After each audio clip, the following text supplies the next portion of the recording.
বিদেশ মারা গেলে দেশে আসলে এয়ারপোর্ট থেকে ৩৫,০০০ টাকা তাৎক্ষণিকভাবে তার পরিবারকে দেওয়া হয়। বিদেশ যাওয়ার যদি ৫ বছরের মধ্যে মারা যায় সেক্ষেত্রে ১০ লক্ষ টাকা পেয়ে থাকে।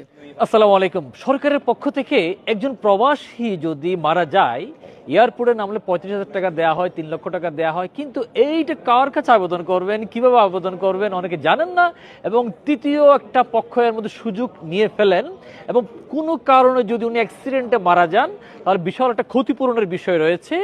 এই ক্ষতিপূরণটা কিভাবে সহজে ওই ক্ষতিগ্রস্ত সম্মানিত রেমিডেন্স যোদ্ধা প্রবাসী ভাইয়ের পরিবার পাবেন আমি একটু জানবো। আজকে আমার পাশে দাঁড়িয়ে আছেন এই প্রবাসী কল্যাণ নিয়ে যারা কাজ করেন, এই প্রবাসী কল্যাণ মন্ত্রণালয়ের সম্মানিত এই চট্টগ্রাম বিভাগের এডি সাহেব।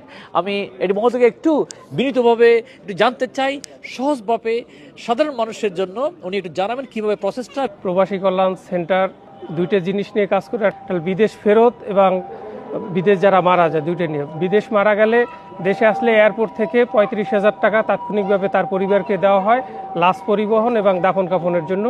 এটা লাশ যখন আসে, লাশের সাথে কিছু কাগজপত্র আছে, এনওসি বলে ওটাকে, হ্যাঁ, এনওসি দূতাবাস থেকে দিয়ে দেওয়ার পরে ওই এনওসির কাগজগুলো দেখাইলে প্রবাসী কল্যাণ ডেস্ক আছে এয়ারপোর্টে, ওখানে ওগুলো দেখালে ৩৫,০০০ টাকা তাকে তাৎক্ষণিকভাবে দিয়ে দেওয়া হয়।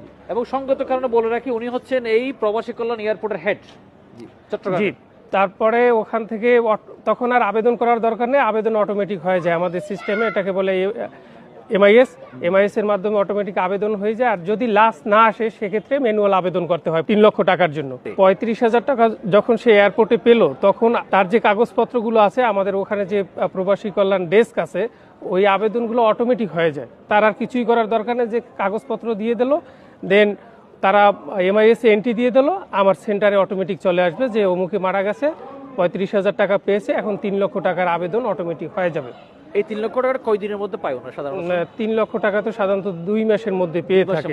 দেন আমরা একটা ওখান থেকে চাহিদাপত্র ইস্যু হয় ঢাকা থেকে, চাহিদাপত্র মানে মৃতের যারা ওয়ারিশ আছে তাদের বরাবর একটা চাহিদাপত্র ইস্যু হয়।